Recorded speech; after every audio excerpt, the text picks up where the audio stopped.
Now on BBC One, Simon Jack's very personal and moving exploration of male suicide for Panorama.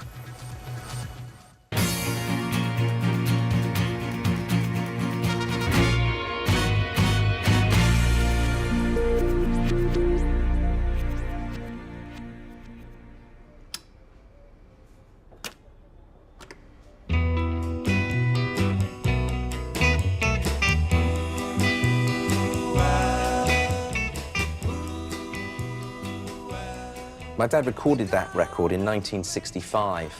And less than 25 years later, he took his own life for a reason I don't really, to this day, understand.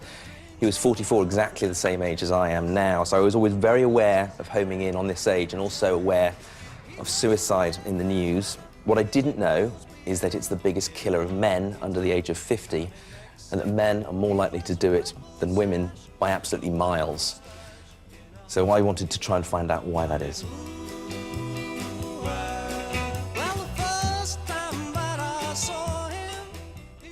This is an album which my mum sort of tried to put together for me of my early life, and pictures of me with my dad and me being born, no sign of dad.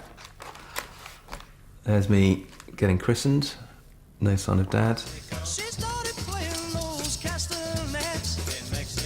Looking back at the past, my overriding sense was how little I really knew my father, or the scale of the problems he was facing.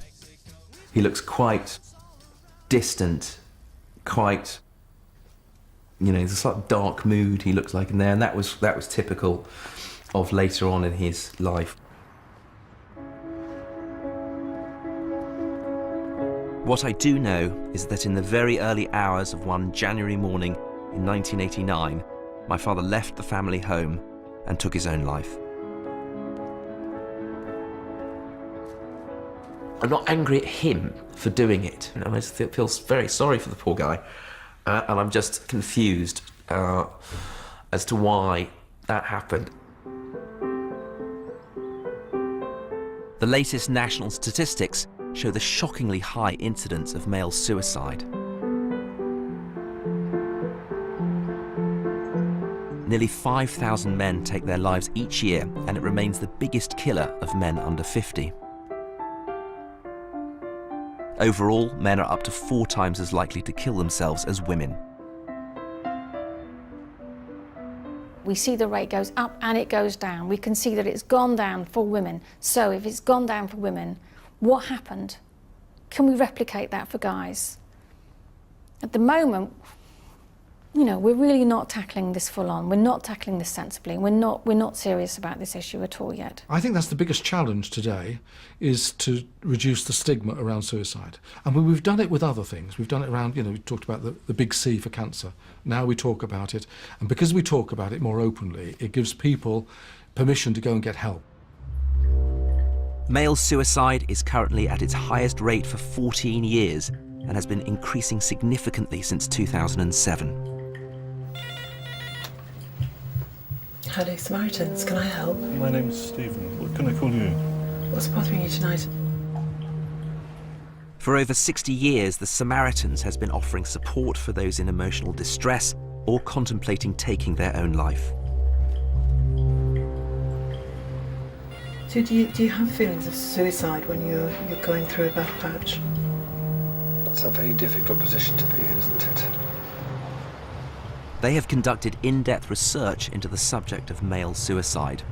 They found that a complex series of factors play a part. These include financial and emotional problems, social background, personality, and the challenges of midlife.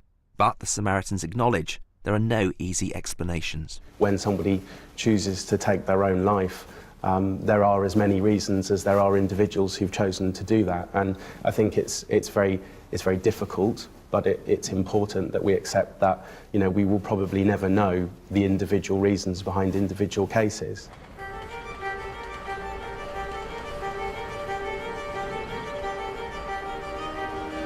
All I'd learned so far was that the problem was widespread and complicated. To unravel it, I wanted initially to examine the belief held by many that suicide can be explained by mental illness.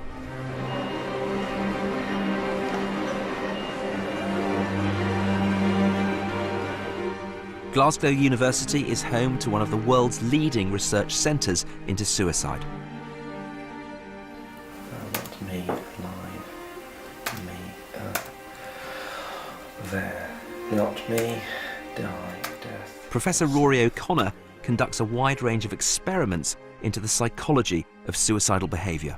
Living life, other. What we're trying to do with this task is trying to tap into that, to understand and predict who's more likely to kill themselves, and crucially also try and understand better the distinction between people who have thoughts of suicide and go no further.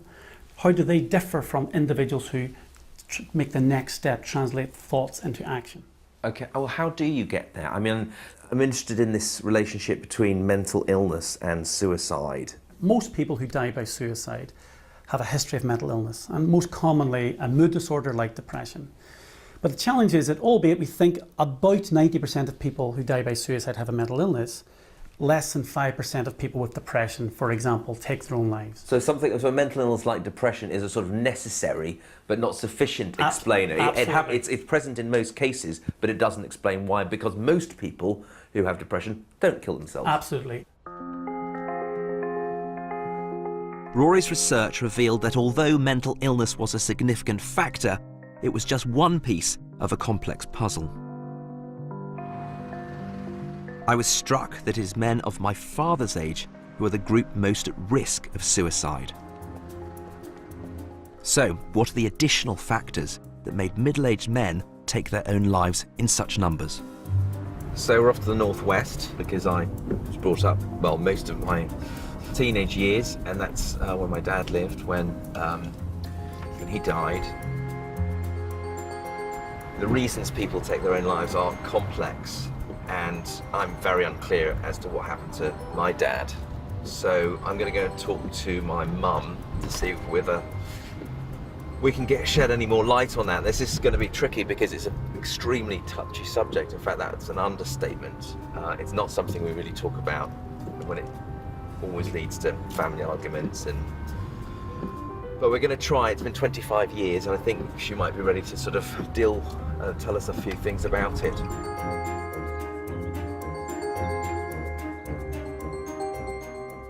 He was a wonderful musician. He was a fantastic guitarist, as you know. He was a sportsman.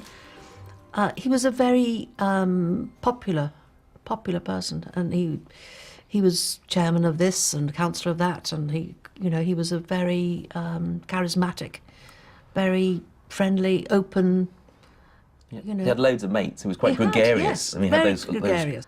He wasn't the most communicative person as a father.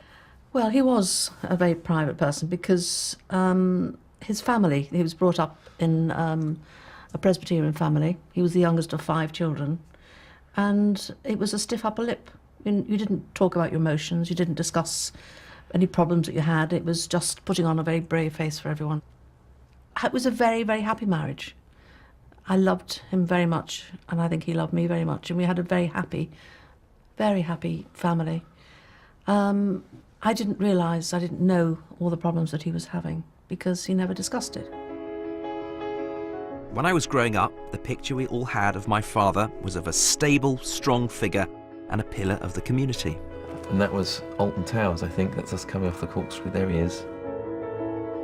But I now learnt there was a hidden side to his life. He started having affairs, which I knew nothing about. It was such a shock. I didn't realise the huge financial problems that he was having. I should have done, because I think he thought that he dug himself a hole so deep that he couldn't get out of it.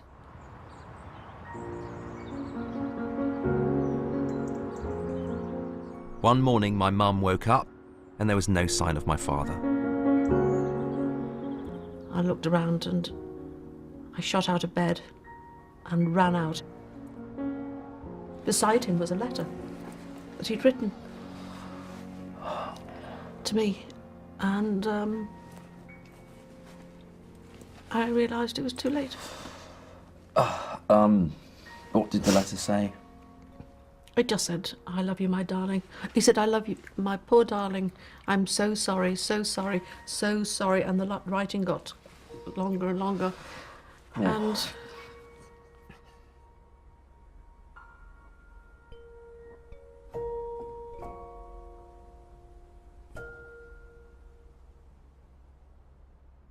My dad was 44. This falls within the traditional peak range in which men take their own lives. In 2013, there were nearly 600 deaths in this age range alone. That's over 10 a week. And what I now knew of my father's background mirrored the Samaritans' research. Challenges of midlife, tick, he was 44, same age as I am. Relationship breakdown, tick. Emotional illiteracy, tick. Socioeconomic factors, I know for a fact there were money problems around, that he was under the cosh with that, and I didn't think he could see a way out. There's a tick there.